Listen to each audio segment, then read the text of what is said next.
आप यहाँ पर सीख रहे थे शुरुआत से अंग्रेज़ी पढ़ना, लिखना और बोलना। आज आप सीखने वाले हैं इंग्लिश के ऐसे इम्पॉर्टेंट वर्ड्स जिनका यूज़ आप हर एक सेंटेंस को बनाने में करते हैं। तो ये सारे के सारे जो वर्ड्स हैं अंग्रेज़ी के बहुत महत्वपूर्ण है। तो इनका आपको हिंदी में अर्थ पता होना चाहिए। क्या इनका प्रोनाउंसिएशन है, कैसे हम इनका इस्तेमाल करें एक वाक्य को, एक इंग्लिश के सेंटेंस को बनाने में। तो चलिए शुरू करते हैं। पहला जो वर्ड है यानी कि पहला जो शब्द है वो है दिस, THIS, दिस। दिस का हिंदी में मीन होता है यह या ये। दिस का मीन होता है यह या ये। दिस का इस्तेमाल हम करते हैं सिंगुलर सब्जेक्ट के साथ या कह सकते हैं कि एक वचनकर्ता के साथ, यानी कि दिस का यूज़ होता है सिंगुलर सब्जेक्ट के साथ, एक वचनकर्ता के साथ, और इसका मीन होता है हिंदी में यह या ये। कोई भी पास की चीज़ होगी उसको इंडिकेट करने के लिए, दर्शाने के लिए, दिखाने के लिए, शो करने के लिए हम दिस का इस्तेमाल करते हैं। पास के लिए कोई भी वस्तु या व्यक्ति कुछ भी हो सकता है, वो पास में है तो उसको अगर हमको दिखाना है तो हम इस्तेमाल करते हैं दिस का। सेंटेंस देखेंगे जैसे कि यह मेरी किताब है, पास है और एक वचन है। जो किताब है ना, एक किताब की यहाँ पर बात हो रही है। यह मेरी किताब है तो एक किताब की बात हो रही है और पास में है, उसको दिखाने के लिए हमने यूज़ किया दिस का। यह का मतलब हो गया दिस इज़ माई बुक, यह मेरी किताब है। दिस इज़ माई बुक, यह मेरी किताब है। नेक्स्ट है यह मेरा दोस्त है। यह मेरा दोस्त है। आप अपने दोस्त की तरफ इशारा कर रहे हैं और बता रहे हैं सामने वाले को कि यह मेरा दोस्त है। पास में है दोस्त और एक दोस्त की बात हो रही है तो यह का मतलब हो गया दिस इज़ माई फ्रेंड। यह मेरा दोस्त है, दिस इज़ माई फ्रेंड। तो यहाँ पर आप दिस का इस्तेमाल सीख गए होंगे। नेक्स्ट है दैट, THAT, दैट। दैट का हिंदी में मतलब होता है वह या वो, वह या वो। सिंगुलर सब्जेक्ट के साथ हम दैट का यूज़ करते हैं, एक वचनकर्ता के साथ हम दैट का यूज़ करते हैं। क्लियर हो गया। और दूर के लिए इस दैट का इस्तेमाल किया जाता है, यूज़ किया जाता है। कोई भी वस्तु या व्यक्ति कोई भी हो सकता है, दूर हो, उसको दिखाने के लिए, उसको दर्शाने के लिए, इंडिकेट करने के लिए, उसको शो कर रहे हैं हम, तब हम यूज़ करेंगे दैट वर्ड का। किसका? दैट वर्ड का। सेंटेंसेस देखेंगे। वह मेरी किताब है, यह नहीं बोल रहे हैं, हम बोल रहे हैं वह, यानी कि that. That is my book. दूर है और एक वचन है, दूर है और एक वचन है। वह मेरी किताब है, दैट इज़ माई बुक। वह मतलब कि दैट। वो मेरा दोस्त है, वो मेरा दोस्त है, दूर है लेकिन एक वचन है। That is my friend. वो मेरा दोस्त है, that is my friend. Clear हो गया। दिस और दैट का यूज़। यहाँ पर आप ध्यान रखें कि दिस और दैट के बाद जो भी हेल्पिंग वर्ब आती है वो इज़ आती है, आप आर ना लगा दें। IS, इज़ का मीन यहाँ पर देता है कि ये जो सब्जेक्ट होंगे वो सिंगुलर सब्जेक्ट है, एक वचन करता है। तो दिस और दैट के साथ आप इज़ हेल्पिंग वर्ब का यूज़ करेंगे। इज़ का मतलब सिंगुलर सब्जेक्ट है, सिंगुलर है, काम करने वाला। कंप्लीट हो गया। दिस और दैट का आप यूज़ समझ गए। कोई भी चीज़ होगी पास होगी तो उसके लिए हम दिस का यूज़ करेंगे, सिंगुलर होनी चाहिए। दैट का यूज़ करेंगे। कोई भी चीज़ दूर होगी, सिंगुलर होगी, उसके लिए हम दैट का यूज़ करेंगे। नेक्स्ट है दीज, THESE, दीज। दीज का मतलब होता है ये। क्या होता है दीज का मतलब? ये। और दीज का इस्तेमाल करते हैं हम प्लूरल। दीज का यूज़ करते हैं हम प्लूरल सब्जेक्ट के साथ, बहुवचन कर्ता के साथ हम दीज का इस्तेमाल करते हैं। कोई भी चीज़ एक नहीं होगी, प्लूरल होगी। किसी की जिसकी हम बात करेंगे, जिसको हम शो करेंगे, जिसको इंडिकेट करेंगे, बताएंगे, जो भी हमारे पास है, लेकिन बहुवचन होना चाहिए। पास के लिए हम इस्तेमाल करते हैं दीज का। दीज का इस्तेमाल करेंगे पास के लिए। हिंदी में मीन हो गया ये। अब सेंटेंस के थ्रू आप क्लियर समझेंगे। ये मेरी किताबें हैं, ये मेरी किताबें हैं। किताबों की बात हो रही है, काफ़ी सारी किताबें हैं, एक किताब की बात नहीं हो रही है, किताबें हैं। तो यहाँ पर इस्तेमाल किया ये, यानी कि these are my books, these are my books. और ये जो है हम इसको दर्शा रहे हैं, दिखा रहे हैं इन बुक्स को, तो ये हमसे दूर नहीं है, पास है। मैंने बताया यहाँ पर कि पास के लिए हम यूज़ करेंगे दीज का, पास के लिए हम यूज़ करेंगे दीज का, लेकिन प्लूरल होना चाहिए जो भी सब्जेक्ट है जिसकी भी हम बात कर रहे हैं। नेक्स्ट है दोज, THOSE, दोज। यहाँ पर मैंने प्रोनाउंसिएशन दिया है हिंदी में, अगर आप बिगनर हैं तो आप इसकी मदद से पढ़ने की कोशिश, पढ़ना सीख सकते हैं। दोज का मतलब है हिंदी में वे, दोज का मतलब हो गया वे, और इसका इस्तेमाल हम करते हैं प्लूरल सब्जेक्ट के साथ, बहुवचन कर्ता के साथ हम यूज़ करते हैं दोज का। दोज बहुवचन होगा, जो भी सब्जेक्ट होगा जिसकी भी बात की जाएगी प्लूरल होगा, लेकिन हम से वो दूर होगा। एग्जाम्पल देखें उससे और ज़्यादा क्लियर होगा।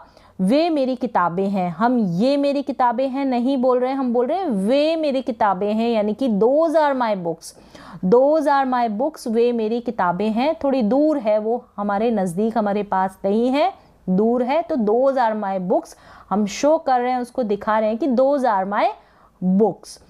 यहाँ पर आपको ध्यान रखना है दीज और दोज के बाद जो हेल्पिंग वर्ब आएगी वो इज नहीं आएगी, आर आएगी। दीज और दोज के साथ आर जो हेल्पिंग वर्ब होती है, इसका मतलब भी होता है प्लूरल चीज़ों के साथ इसका इस्तेमाल होना, यानी प्लूरल सब्जेक्ट जो होगा उसके साथ इस आर हेल्पिंग वर्ब का यूज़ होता है। यहाँ पर दीज और दोज के साथ इसके बाद आपने जैसे यहाँ पर देख रहे हैं आर लगा हुआ है, आर हेल्पिंग वर्ब लगी हुई है। तो यहाँ पर आपने सीख लिया दीज और दोज का इस्तेमाल। तो एक बार मैं यहाँ पर क्लियर कर दूं कि जब हम किसी व्यक्ति या वस्तु, व्यक्ति भी हो सकता है, वस्तु यानी कि चीज़ भी हो सकती है, को दिखाते हैं, कोई व्यक्ति या वस्तु को जब हम दिखाते हैं तब हम इन शब्दों का प्रयोग करते हैं। दिखाते हैं मतलब कि शो करते हैं, मतलब इंडिकेट करते हैं, इशारा करके बताते हैं, ठीक है। चाहे उसे आप हाथ में लिए हो, आप हाथ में ले रखे हो, या फिर आप इशारा करके बताएं, तब हम दिस, दैट, दीज, दोज इनका इस्तेमाल करते हैं। हाथ में हो हमारे, ठीक है, या फिर हम इशारा करके बता रहे हैं हाथ से, तब हम इन वर्ड्स का इस्तेमाल करते हैं। बहुत ही इंपॉर्टेंट और यूज़फुल वर्ड्स है, इनका इस्तेमाल आप खुद से काफ़ी सारे सेंटेंसेस बनाकर कर सकते हैं। हिंदी के पहले सेंटेंसेस लिखें, उसके बाद उनकी अंग्रेज़ी बनाएं, उनको इंग्लिश में ट्रांसलेट करें, जिससे आपकी और अधिक प्रैक्टिस होगी, इन शब्दों के ऊपर और अधिक पकड़ होगी। आगे चलते हैं। नेक्स्ट है AMM। एम का हिंदी में मतलब होता है हूँ, एम का हिंदी में मतलब होता है हूँ, और आई के साथ हम एम का यूज़ करते हैं। एग्जाम्पल क्या है, मैं एक लड़का हूँ, क्या है सेंटेंस, मैं एक लड़का हूँ, हूँ यानी कि एम और मैं यानी कि आई, तो आई एम ए बॉय। मैं एक लड़का हूँ, आई एम ए बॉय। मैं एक लड़की हूँ, हूँ यानी कि एम, मैं यानी कि आई, तो आई एम अ गर्ल। मैं एक लड़की हूँ, I am a girl, I am a girl. Clear हो गया यहाँ पर आई के साथ एम का इस्तेमाल, और हिंदी में इसका मीन है हूँ। मैं अमीर हूँ, मैं कैसा हूँ, मैं अमीर हूँ, इस हूँ के लिए हमने इस्तेमाल किया एम, और मैं का मतलब I am rich, I am rich, मैं अमीर हूँ, आई एम रिच। नेक्स्ट है मैं खुश हूँ, मैं कैसा हूँ, मैं खुश हूँ, तो आई कैसा है, खुश है, हूँ यानी कि एम, मैं यानी कि आई एम हैप्पी, मैं खुश हूँ, आई एम हैप्पी, एम का इस्तेमाल आ गया। नेक्स्ट है इज, IS, इज, इसको हम इस नहीं पढ़ेंगे, इज पढ़ेंगे, इज भी नहीं पढ़ेंगे, क्या पढ़ेंगे, इज, यानी ज के नीचे ये जो बिंदी लग गई है, इस ज को हम ज पढ़ेंगे जब बिंदी लग जाती है उसके बाद। इज का हिंदी में मतलब होता है, जैसे कि अभी ऊपर मैंने इसका यूज आपको बताया है। इज का मतलब हिंदी में होता है, और एक वचन के साथ हम इस इज का इस्तेमाल करते हैं। एक वचन का मतलब है ही, शी, इट और कोई भी सिंगुलर नेम, ठीक है, ही, शी, इट और कोई भी सिंगुलर नेम होगा, वहां पर हम इज का इस्तेमाल करेंगे। दिस और दैट के साथ भी इज का इस्तेमाल होता है। वह एक लड़की है, तो शी इज अ गर्ल, लड़की की बात है तो वह के लिए हमने शी लगाया है, तो she is a girl. Is यानी कि है, वह क्या है, एक लड़की है, तो शी इज अ गर्ल। वह पतला है यानी कि इज, वह कैसा है, पतला, पतला मतलब थिन, तो ही इज थिन। वह पतला है, ही इज थिन। वह पतला है, he is thin। Next word है ARER, आर का हिंदी में मतलब होता है हो, आर का हिंदी में मतलब होता है हो, और बहुवचन के साथ यानी बहुवचन करता होगा, प्लूरल सब्जेक्ट होगा, वहां पर हम आर का इस्तेमाल करते हैं। सेंटेंस देखेंगे कि तुम खुश हो यानी कि आर, तुम यानी कि यू आर हैप्पी, तुम खुश हो, यू आर हैप्पी, तुम खुश हो, you are happy. Next one is तुम खूबसूरत हो, खूबसूरत यानी कि ब्यूटीफुल, हो यानी कि आर, तुम यानी कि यू आर ब्यूटीफुल, तुम खूबसूरत हो, you are beautiful, you are beautiful. इन इज और आर का जो इस्तेमाल है हम प्रेजेंट टेंस जब भी होगा यानी वर्तमान की जब बात की जाएगी तो हम वहाँ पर इज और आर का यूज़ करते हैं। अब आगे जो वर्ड है वो है WAS, वॉज, इसको हम वॉज पढ़ेंगे, वाज नहीं पढ़ेंगे, वॉज पढ़ेंगे। वॉज का मतलब था, इसका इस्तेमाल हम पास्ट टेंस किस में करते हैं, भूतकाल में इसका इस्तेमाल करते हैं, पास्ट टेंस में इसका इस्तेमाल होता है।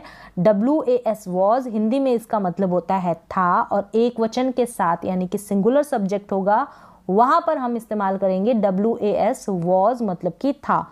सेंटेंस देखेंगे वह दुखी था, ठीक है, पास्ट टेंस में याद रखें, पास्ट टेंस में वॉज का यूज होता है। वह दुखी था, वह कैसा था, ही वॉज सैड, वह यानी कि ही, था यानी कि वॉज, दुखी यानी कि सैड, ही वॉज सैड, वह दुखी था, ही वॉज सैड, वह दुखी था। मैं कल व्यस्त था, कल यानी कि था ना तो यस्टरडे हो गया, टुमारो नहीं होगा, था की बात हो रही है तो यस्टरडे हो गया, यानी कि बीता हुआ जो कल है वो हो गया।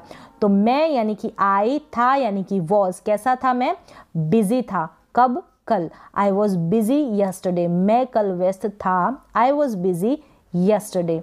नेक्स्ट है WERE, वर, वर का हिंदी में मतलब होता है थे, और इसका इस्तेमाल भी हम पास्ट टेंस में यानी कि भूतकाल में इसका इस्तेमाल हम करते हैं। जो समय गुजर गया है उस समय हम इस वर का यूज करते हैं, और इसका इस्तेमाल होता है बहुवचन के साथ यानी कि प्लूरल सब्जेक्ट के साथ इसका इस्तेमाल होता है। क्लियर हो गया। तुम बहुत दुखी थे, तुम कैसे थे, तुम बहुत दुखी थे यानी कि वर, थे यानी कि वर। यू वर सो सैड यानी कि सो बहुत, सो यानी कि बहुत, यू वर सो सैड, तुम बहुत दुखी थे। नेक्स्ट है हम ईमानदार थे, हम कैसे थे, हम ईमानदार थे, हम यानी कि वी, थे यानी कि वर। ऑनेस्ट, ऑनेस्ट, इसको हॉनेस्ट ना पढ़े, ऑनेस्ट पढ़ेंगे, एच यहाँ पर साइलेंट रहता है।